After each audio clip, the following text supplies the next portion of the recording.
Y ahora hacemos como un viaje así, cruzamos el charco un poco.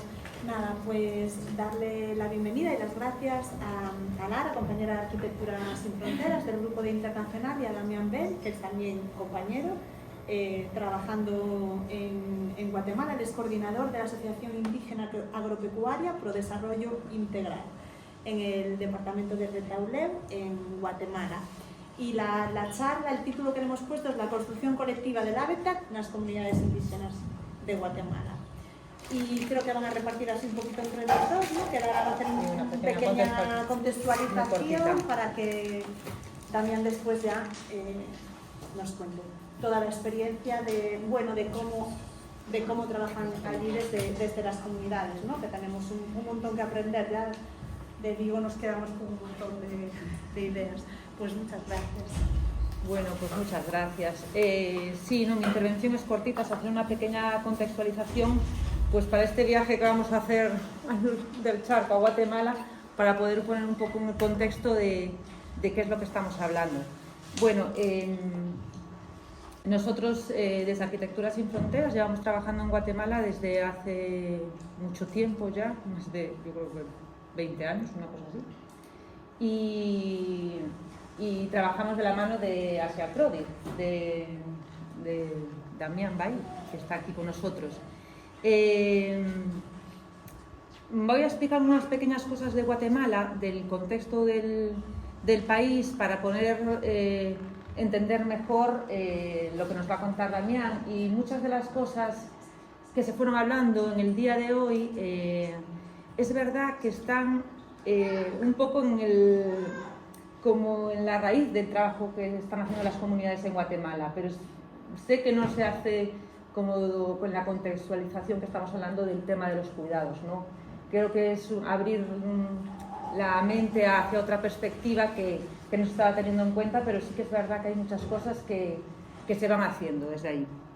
Bueno, Guatemala es un país que está en Centroamérica y que se caracteriza porque el 40% de la población es indígena.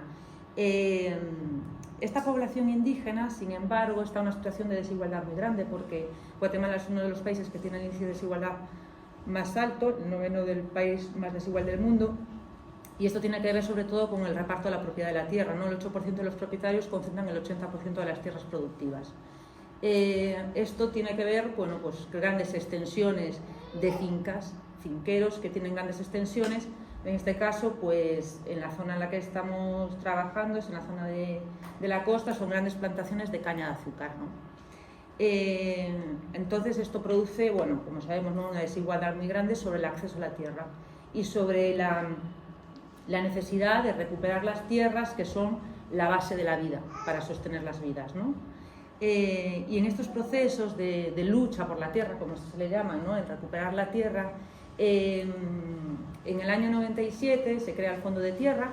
El Fondo de Tierra se crea en el momento en el que se llegan los acuerdos de paz. Guatemala vive un conflicto armado muy duro que dura más de 30 años, y cuando se firman los acuerdos de paz se crea este Fondo de Tierra, que el mandato es facilitar financiación para acceder a la tierra a los grupos de población en condiciones de extrema pobreza y grupos indígenas en el proceso de restitución de las tierras.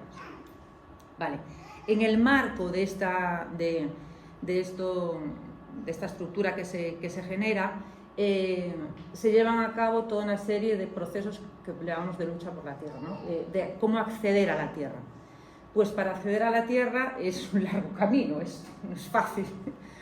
Hablamos de años, ¿no? De que por un lado son comunidades que ya se organizan previos a tener la tierra, son grupos de familias organizadas. En este caso estamos hablando de una comunidad, la comunidad MAM, que se asienta en el 2019 y que hablamos que empieza el proceso en el 2011, ¿no? Bueno, también nos va a contar mejor, pero yo pongo un poco en contexto, ¿no?, todos estos años de estar organizándose previos a conseguir la tierra. Se tiene que conseguir un terreno que te quieran vender, un finquero que quiera venderlo a unas poblaciones campesinas, y al mismo tiempo negociaciones con el gobierno para poder acceder al crédito para comprarla, ¿no? Entonces tú accedes a un crédito que después tienes que devolver al Estado. En todo este proceso que ya estamos hablando, ¿no?, de que la comunidad ya antes de asentarse lleva ya 9, 8 años de organización, de buscar estrategias para la negociación para estas tierras, se producen como lo llamamos, ¿no?, construir comunidades, ¿no? Y esta es una foto aérea de la comunidad Man, ¿no?, de cómo era una comunidad, antes era una finca de plantaciones de caña de azúcar, y cómo se va transformando en comunidad, ¿no? Una foto aérea de cómo se ve el casco urbano ya con las viviendas, los espacios públicos y todo esto. ¿Y cómo se hace este proceso, ¿no?, estos retos de cuando se consigue la tierra, cómo son los procesos para hacer? Bueno, pues son procesos que veníamos hablando lo antes con Damián, ¿no?, que carecen de la lógica que tendría que ser, ¿no? Pues porque lo primero que les piden es que habiten el espacio, que vivan en el sitio. Y entonces estamos hablando de que tienen que vivir en una plantación de caña de azúcar. O sea, en un entorno que no tiene acceso a agua potable, no tiene sistema de saneamiento. Al final entonces haces pozos ciegos para poder tener un mínimo sanitario. Esos pozos ciegos al mismo tiempo contaminan los pozos de que tomas el agua, están en unas condiciones sanitarias que no son las adecuadas, y ahí es donde empiezas, ¿no?, porque estás obligado a habitar ese sitio para no perder el acceso a la tierra. Luego el siguiente paso es la parcelación, la división, ¿no? La división primero en los lotes donde van a estar las viviendas, y luego las parcelas donde son las parcelas de cultivo. Luego edificas, es decir, vas construyendo una pequeña casita o lo que sea, y por último se hace casi todo el proceso de urbanización, el agua potable, saneamiento, las carreteras, ¿no? Un poco el orden, pues como estamos viendo con la construcción que están haciendo, primero parcelamos, luego urbanizamos, luego edificamos y por último habitamos, ¿no? Entonces, claro, pues lo que estamos hablando, ¿no?, de esta es una plantación de caña de azúcar que por suerte en este caso, en esta comunidad, había un bosque, y entonces pues tenían una zona de sombra donde empezaron a construir las primeras casas provisionales donde vivir, ¿no? Y entonces ahí están en las casas, también se van haciendo las tiendas, las escuelitas se van encontrando su espacio en todo este entorno, ¿no? Y luego pasa el proceso de parcelación que estábamos hablando. Esta parcelación está acompañada por el fondo de tierra, y aquí se ven pues las primeras edificaciones, ¿no?, cuando empiezan a repartir los lotes y cada uno va construyendo su pequeña casita con los medios que tiene.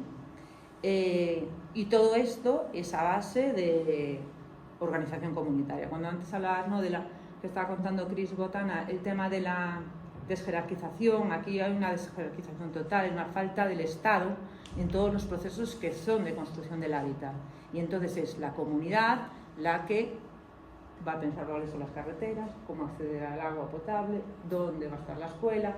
O sea, es una toma de decisiones absoluta de todos los procesos que tienen que ver con la construcción de la comunidad, ¿no? Y esto se hace pues en asambleas comunitarias. Las asambleas comunitarias son una vez al mes, el 13 de cada mes, ¿no? Y entonces, esta es una foto de Juventina, que es la presidenta de la comunidad.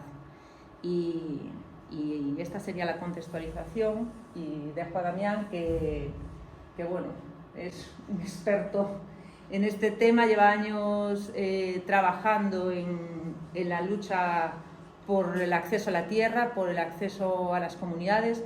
Ha acompañado a esta comunidad, pero ha acompañado a muchas otras, en la comunidad en la que vive, ha llevado a cabo este proceso, ¿no? Y bueno, es un honor tenerte aquí, Damián.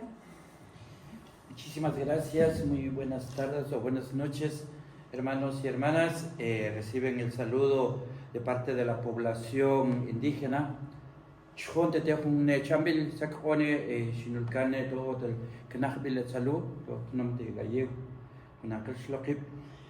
Pues para mí también es un honor estar con ustedes. No es la primera vez, pero también nos sentimos muy hermanados con ustedes como pueblos gallegos.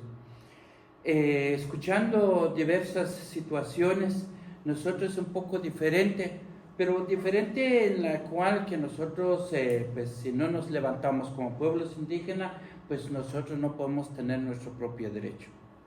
Surgimos de mi persona en el año 90 por reclamo de una tierra legal, pero también pasamos un momento difícil porque Guatemala estuvo en un momento de conflicto entre el ejército y la guerrilla. Cuando nosotros salimos como pobladores indígenas a reclamar un derecho legal históricamente nos corresponde, pues también hubo ya un señalamiento de que si la guerrilla pensaba que nosotros éramos una estrategia de militar y el militar pensó que éramos brazo derecho de la guerrilla, pero nosotros surgimos de manera autónoma como pueblo MAM, pueblo indígena, recuperación de la tierra. Bueno, todo ese proceso habrá mucho que contar. Llevo 34 años de estar enfrente de la lucha, pues por fin se logra. Al unirnos, al reclamar nuestro derecho a la tierra, tomando en cuenta las leyes que tenemos en Guatemala, el artículo 66 de la Constitución, donde el Estado debe de respetar los derechos de los pueblos indígenas, la cual no es tan cierto, pero con la fuerza unida hemos logrado. Hemos formado la comunidad Santa Inés en el 90, en el 92 Nueva Cajolá, sucesivamente otras comunidades que se fueron formándose. Pero dado el caso, lo más importante es lo que decía la compañera, porque también Arquitectura Sin Frontera ya lleva años conociendo la realidad de nosotros como pueblos indígenas y no indígenas también. Cuando nosotros logramos formar una comunidad, para el gobierno lo primero es que tenés que demostrar vivir ahí, aunque no tengas condiciones. Bajo Nailo, la inclemencia del tiempo, en su mayoría estamos ubicados donde están las grandes fincas en suroccidente, casi cerca de la playa del océano el Pacífico. La temperatura ahí es fuerte, el sol. Allá casi no hay época, solo hay verano, invierno, dos. Pero casi, aunque sea invierno, siempre calor y calor. Entonces, nosotros, la mayoría veníamos como tierra aquí de Coruña, frío, pero al llegar a la costa, las compañeras tienen un traje muy bonito, que lo ven ahí, pero esto es grueso, está apropiado para la tierra fría, pero a la hora de llegar en la costa, entonces provoca mucho calor. ¿Qué significa? Que se pone en riesgo nuestra permanencia. Pero el Estado, a través de Fondo de Tierra, si no demuestras permanecer ahí, no valió tu petición por haber pedido la tierra. Tienes que vivirla sin importar si tienes condiciones o no. Entonces, lo primero es el sanitario que se hace. El sanitario, estamos hablando de un pozo ciego. La topografía en Guatemala, en Retauleu, es plana. El nivel freático casi está cerca. Perforas un pozo ciego, perforas un pozo para beber, y en época de invierno, cuando el nivel freático sube, la contaminación muy alta, porque entonces casi se une el pozo ciego y el pozo para tomar. Esto es la vivencia. Lo ven, si para poder vivir o estar ahí bajo el sol o en la lluvia, lo más rápido que se compra es nylon, un plástico negro, y ahí vivimos. Mientras que se haga la lotificación, mientras que haga todo eso, y eso va pasando un año y medio. Cuando todo está establecido, se nos entrega, hay que pasarnos a vivir ahí. Y ahí son condiciones. Primero, y tu trabajo colectivo tenés que hacer. ¿Dónde conseguir el maíz para comer? Pero ¿dónde dinero para construir? Mucho menos entonces los servicios básicos. Hablemos de agua potable, hablemos de salud, educación, carretera, energía eléctrica. Esto el Estado no lo toma en cuenta. A ver, formamos a las estructuras de la comunidad. Un ejemplo, los dirigentes al ayuntamiento, allá le decimos municipalidad, llegamos y nos dicen, bueno, ustedes acaban de venir de otra zona, el gobierno central le dio la tierra, piden su fondo ahí, piden su proyecto. aquí la municipalidad o el ayuntamiento tiene presupuesto solo a los habitantes originarios. ¿Qué nos está diciendo ahí? Que nosotros no podemos ver nada de un proyecto de la municipalidad. De esta manera nos hace a nosotros unirnos y seguir gestionando, y lo logramos.